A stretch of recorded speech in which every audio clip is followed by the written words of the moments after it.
Hello friends, आज मैं आपको हुमायूं के बारे में कुछ बताने जा रहा हूँ। हुमायूं बाबर का बड़ा बेटा था और जब 1530 ईस्वी में बाबर की मृत्यु हो गई तो उसके बाद हुमायूं गद्दी पर बैठा था। हुमायूं इससे पहले बहुत बीमार रहा था। जब बीमार था तो बाबर ने शुक्रवार को नमाज पढ़ी और खुदा से ये दुआ मांगी कि मेरे बेटे को ठीक कर दो, भले ही उसकी जगह चाहे आप मेरी जान ले लो। और ऐसा इतिहासकार मानते हैं कि उसी दिन से हुमायूं ठीक होने लगा और बाबर बीमार पड़ गया और धीरे धीरे उसकी मृत्यु हो गई। हुमायूं के जो है कुल 4 भाई थे ये, हुमायूं, कामरान, अस्करी और हिंदल। इन चारों भाइयों में आपसी स्नेह नहीं था, नफरत थी। तो जब हुमायूं बाबर मरा तो उसने अलग अलग राज्य को बांट दिया था कि यहाँ पर हुमायूं रहेगा, यहाँ पर कामरान रहेंगे, यहाँ अस्करी रहेंगे और यहाँ पर हिंदल रहेंगे। तो हुमायूं को दिल्ली का क्षेत्र सौंपा गया था जिससे कि उसके भाई नाराज थे। और साथ ही हुमायूं जब गद्दी पर बैठा तो दूसरी भी कुछ समस्याएं थी। तो आज हम लोग विचार करेंगे कि आखिर वे कौन सी समस्याएं थी या हुमायूं की क्या कठिनाइयां थी। तो यहां सबसे पहले जो पहली कठिनाई के रूप में हम ले रहे हैं वो है उसका विशाल साम्राज्य।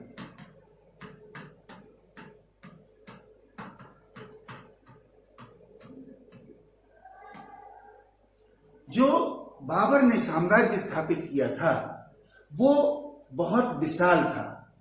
अब विशाल यूं था कि इधर बंगाल की सीमा से लगा हुआ था और उधर अफगानिस्तान की सीमा से लगा हुआ क्षेत्र था। इधर अगर उत्तर में हम देखें तो कश्मीर से की सीमा तक लगा हुआ था और दक्षिण में लगभग ग्वालियर तक का क्षेत्र था। तो इतना जो विशाल क्षेत्र था, इसको संभाल पाना हुमायूं के लिए इस समय इतना आसान नहीं था।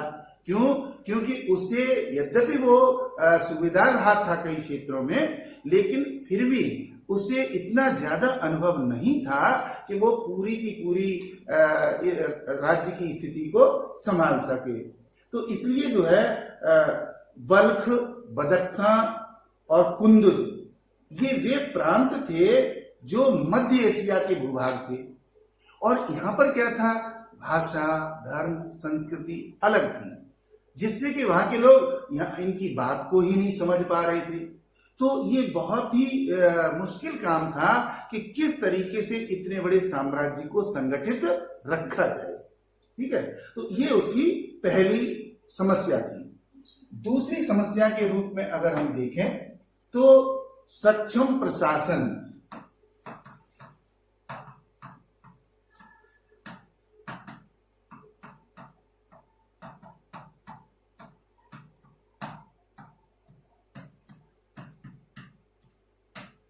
सक्षम प्रशासन न होना।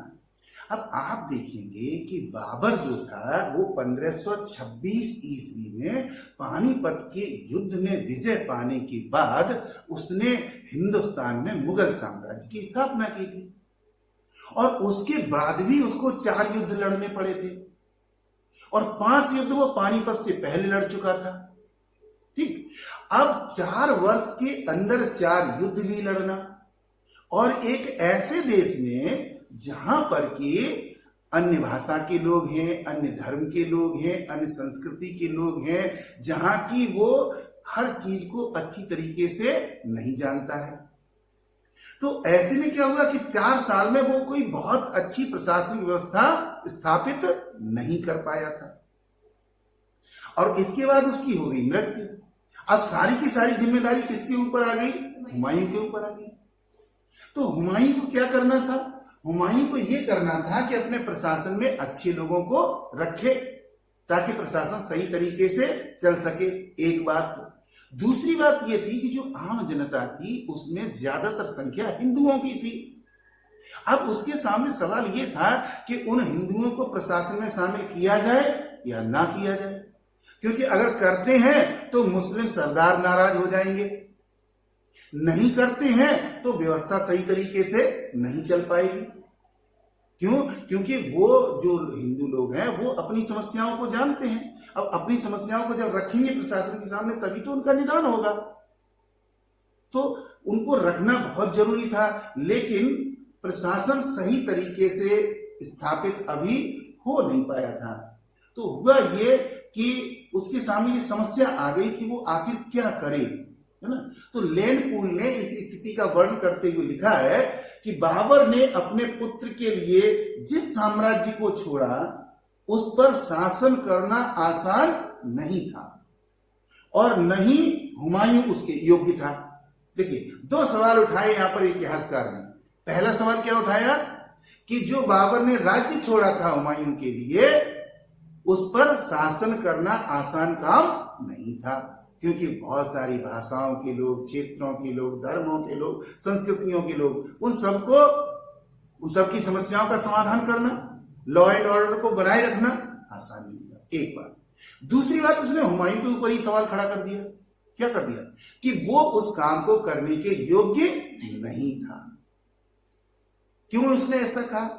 मैंने अपनी पिछली बात में आपको बताया, क्योंकि हुमायूं एक सूबेदार तो रहा था, एक छोटी जगह का शासन तो संभाल रहा था, वो भी तब जबकि बाबर ने उसे व्यवस्था दी हुई थी तब। अब अचानक बाबर तो चला गया, उसके बाद सारे के सारे राज्य की व्यवस्था उसको बनानी है, यानी कानून भी उसको बनाने हैं, अधिकारियों की नियुक्ति भी उसको करनी है, कामकाज कैसे चल रहा वो भी उसको देखना है। तो लैंड ये मानते हैं कि हुमायूं उसके योग्य नहीं था। अब हम तीसरी बात पर जाते हैं। तीसरा है साम्राज्य का विभाजन।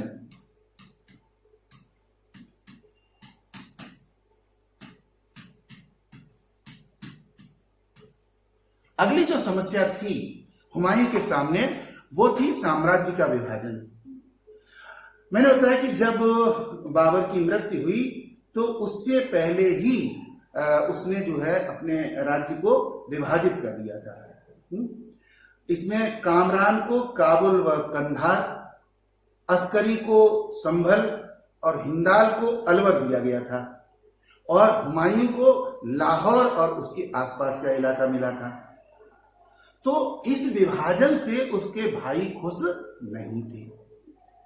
यद्यपि इससे पहले हुमायूं जो है वो संभल का सूबेदार रहा था। तो वो भाई क्या चाह रहे थे? भाई चाह रहे थे कि उन्हें और ज्यादा राज्य मिल जाए, उन्हें दिल्ली मिल जाए, है ना। तो अगर ये विभाजन नहीं किया गया होता है तो हो सकता है कि हुमायूं को इतनी ज्यादा समस्या न होती, लेकिन चूंकि विभाजन कर दिया गया था, और वो विभाजन कैसा था? विभाजन असमानता पर आधारित था। असमानता कैसी थी कि कोई राज्य ज्यादा बड़ा था तो कोई छोटा था, किसी राज्य से ज्यादा टैक्स मिलता था, किसी से कम मिलता था, किसी जगह पर उपद्रव कम होते थे, किसी पर ज्यादा होते थे। तो इस वजह से क्या हुआ कि उसके भाई जो थे वो इस विभाजन से खुश नहीं थे और लगातार हुमायूं को परेशान कर रहे थे। अगली जो चौथी बात है वो है दोषपूर्ण सैन्य संगठन।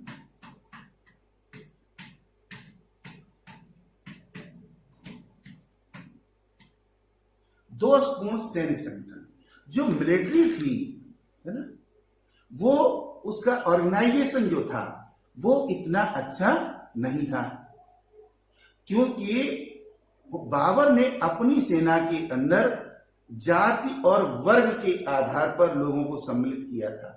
जाति और वर्ग के आधार पर, यानी उसमें तुर्क अमीर होंगे कि उसमें अफगान अमीर होंगे कि उसमें नए मुस्लिम होंगे, किस तरीके के होंगे, इस तरीके से उसने किया था। तो अब मुगल सेना के अंदर क्या था? तुर्क भी थे, पारसी भी थे, उज्बेक भी थे, अफगान भी थे और भारतीय भी थे। अब देखिए, अब आप कहेंगे साहब समस्या क्या है? जब सभी लोग तो शामिल है सेना में, फिर समस्या कहां है? समस्या ये है कि जो भारतीय लोग हैं वो तुर्कों की भाषा को नहीं समझते, तुर्क अफगानों की भाषा को नहीं समझते, अफगान पारसियों की भाषा को नहीं समझते। तो अगर मान लीजिए किसी एक व्यक्ति से इसको कमांडर बना दिया, अब वो जो इंस्ट्रक्शंस देगा, जो गाइडेंस देगा, वो अपनी भाषा में ही तो देगा और सामने वालों की समझ में आएंगे नहीं, तो वो क्या एक्ट करें? है? अब उस तरीके से अधिकारियों को प्रशिक्षित ही नहीं किया गया था कि वो इस तरीके की भाषा को अपनाएं जिसको वे सभी लोग समझ सकें, जिसमें कुछ तुर्की के भी शब्द हों, कुछ फारसी के भी हों, कुछ अफगानी शब्द भी हों, कुछ इंडियंस भी हों, ताकि उसको आसानी से समझा जा सके। एक ऐसी प्रचलित भाषा, अब प्रचलित भाषा कोई एकदम थोड़ी तैयार हो जाएगी, उसको धीरे धीरे धीरे धीरे प्रचलन में लाया जाता है, तब कहीं हो पाती है। तो एक कमी तो ये थी कि सेना में आखिर संगठन कैसे बने, जो सेना अब अलग अलग की साथ, ये अफगान ट्रुप हो गया, ये उज्बेक ट्रुप हो गया, ये टर्किश लोगों का ट्रुप हो गया, ये इंडियंस लोगों का ट्रुप हो गया। तो क्या है कि वो सबको मिला के सेना तो बन जा रही है, लेकिन वो सेना के अंदर आंतरिक संगठन नहीं है, जिससे कि दिक्कत उसको ये होगी कि जब कहीं पर युद्ध होगा तो उसे समस्या होगी। और आगे चलकर के आप देखेंगे कि जब शेरशाह सूरी के साथ उसके युद्ध होते हैं तो शेरशाह जब आक्रमण करता है तो सारी सेना तितर बितर हो जाती है। कारण क्या है कि उनके समझ में ही नहीं आना है कि किधर जाना है, कहां लड़ना है, कैसे लड़ना है, उनके समझ में ही नहीं आ रहा। और उसके बाद क्या होता है कि वो चुनार में हार जाता है, फिर वो कन्नौज में हार जाता है, बिलग्राम में हार जाता है, इटावा में हार जाता है। और उसकी ये स्थिति होती है कि वो आगे आगे हुमायूं भागता है, पीछे पीछे शेरशाह सूरी भागता है, और अंततः उसको देश से बाहर निकाल देता है। तो हुमायूं को देश से बाहर निकलने की स्थिति पैदा क्यों हुई? क्योंकि उसकी सेना में समुचित संगठन नहीं। अगली समस्या के बारे में अगर हम देखें तो अगली समस्या है रिक्त राजकोष।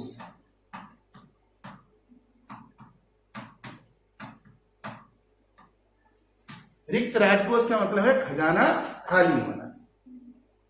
अब देखिए, कोई भी सरकार बदलती है, कोई भी शासक बदलता है, तो ये समस्या सबके सामने है। सब यही कह देते हैं भाई कि पहले जो सरकार थी वो खजाना खाली कर गई, या पहले जो शासक था वो खजाना खाली कर गया, अब पैसा नहीं है। और फिर वो क्या करते हैं, नए नए टैक्स लगाते हैं ताकि खजाना भर जाए। अब हुमायूं के साथ क्या हुआ था? हुमायूं के साथ ये हुआ कि जब राज्य का बंटवारा किया गया भाइयों के अंदर, तो खजाने का भी बंटवारा किया गया, उनको भी धन दिया गया बाबर के द्वारा, है। और उसके बाद क्या हुआ था कि काबुल की जनता में धन बांटा गया था। बाबर जो है वो काबुल को अपनी राजधानी मानता था पहले, और काबुल से बहुत प्रेम करता था। जब वो मरा है तो उससे पहले ही उसने ये कह दिया था कि अगर मैं मर जाऊं तो मेरे शव को काबुल ले जाया जाए और वहां शाही बाग में उसको दफनाया जाए।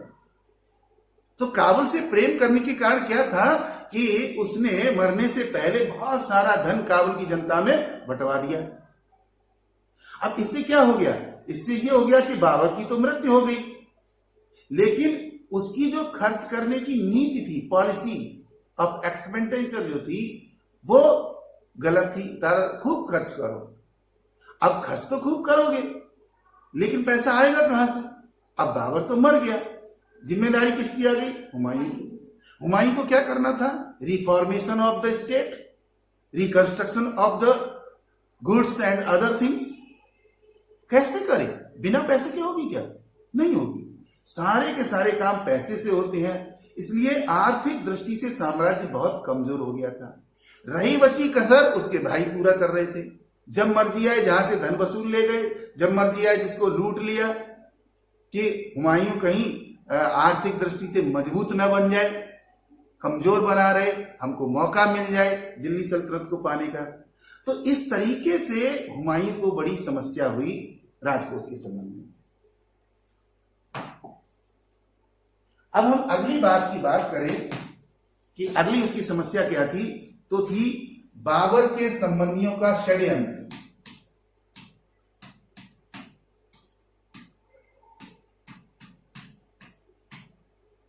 जब हुमायूं गद्दी पर बैठा तो उसके जो रिलेटिव्स थे वो सभी रिलेटिव्स खुश नहीं थे, उनमें से कुछ नाराज भी थे, है ना।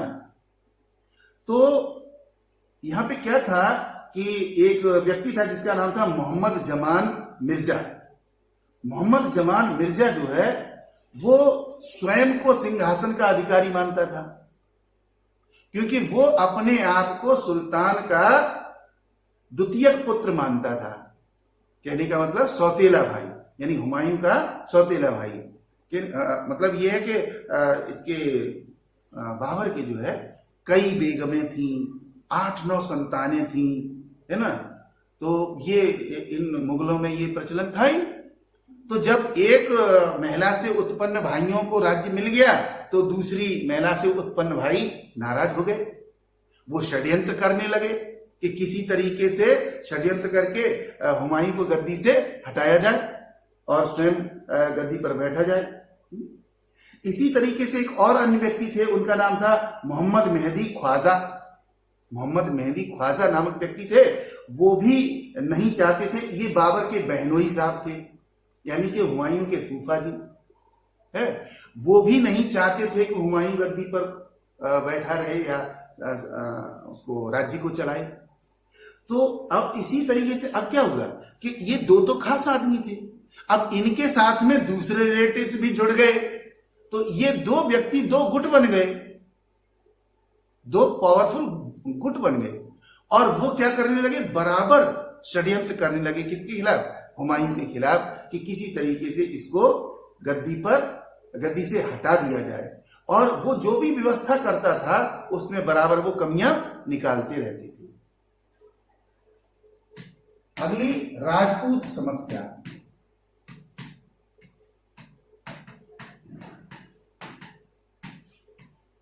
अब राजपूत समस्या की दृष्टि से अगर देखें तो हम क्या पाएंगे कि 1192 ईस्वी में जब पृथ्वीराज चौहान पराजित हो गए, जिनको कि आप उत्तर भारत का अंतिम हिंदू शासक मान सकते हैं, तो पृथ्वीराज चौहान के पराजित होने के बाद भारत में मुस्लिम शासन स्थापित हो गया।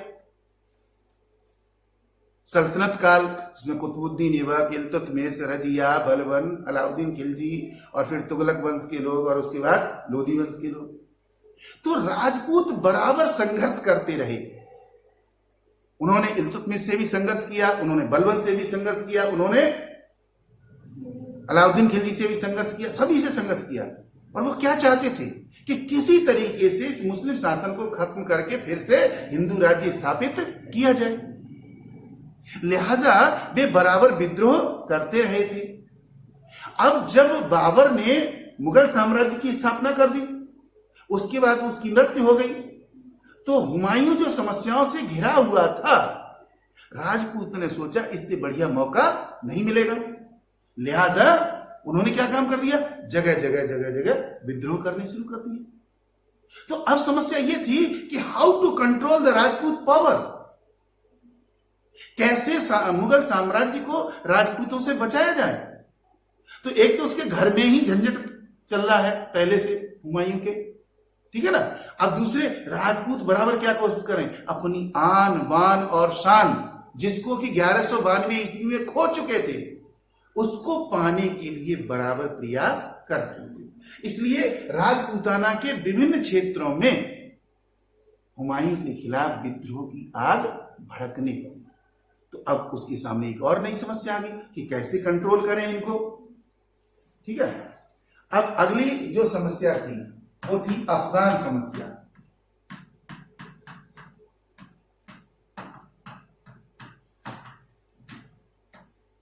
अफगान समस्या, अफगानों का अंतिम शासक कौन था? इब्राहिम लोदी, जिसको कि बाबर ने पराजित कर दिया था। और अफगान बड़ी ही शान और शौकत के साथ हिंदुस्तान पर शासन कर चुके थे लगभग 25-30 साल तक, बल्कि और उससे ज्यादा। इब्राहिम लोदी के हारने के बाद भी कुछ अफगान ऐसे थे जो दोबारा से सत्ता को प्राप्त करना चाहते थे।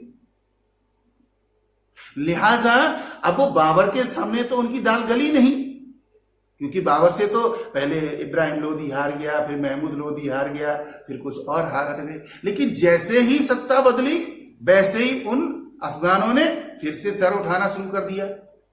लोधी वंश के साथ जो बचे हुए लोग थे उन्होंने, और वो बराबर ये कोशिश कर रहे थे, अच्छा हमारे वंश के अमुक व्यक्ति से शासन छीन लिया आपने, अब हम तुमसे छीनेंगे। बस सुना, जिस तरीके से राजपूत अपनी अस्मिता को बचाने दोबारा पाने के लिए प्रयास कर रहे थे, उसी तरीके से लोधी वंश के लोग भी अपनी अस्मिता को दोबारा से पाना चाहते थे। बात समझा रही? तो ये समस्या थी कि आखिर अफगानों को क्या करें। दूसरी एक और डर लगा हुआ था, वो मालूम क्या था? कि सेना के अंदर अफगानों की टुकड़ियां थी। तो डर इस बात का था कि कहीं वे अफगान लोग, वे अफगान सरदार सैनिकों से न मिल जाए और फिर हमारी सेना के एक टुकड़े को लेकर के हम ही से लड़ने लगे। क्योंकि उस समय कोई किसी पर विश्वास नहीं करता था। उस समय किसी का विश्वास नहीं था कि जो आज आपका सैनिक आपकी सेना में लड़ रहा है वो कल भी लड़ेगा। बाबर के सामने भी सैनिकों ने लड़ने से मना कर दिया था, तब उसने जिहाद का नारा लगाया। जिहाद का नारा लगा तब तो वो सैनिक लड़ने को तैयार हुए, वरना वो लड़ने को तैयार नहीं थे। उन्होंने कहा हम लड़ेंगे, हम मरेंगे, तुम तो राज्य स्थापित कर लोगे, मजे करोगे, हम क्यों अपनी जान गंवाएं। लड़ते लड़ते थक चुके थे वो, लगभग 20 वर्ष हो चुके थे उनको लड़ते लड़ते। घर परिवारों को नहीं देखा था, कितनों के तो मृत्यु हो चुकी थी, घर परिवार के लोग सिसक रहे थे, बिलख रहे थे। तो ऐसी स्थिति में ये बड़ा डर था कि अफगान जो है वो किस तरीके से ये लोग जो है वो समस्या बने हुए थे। तो इस तरीके से मैंने बताया आपको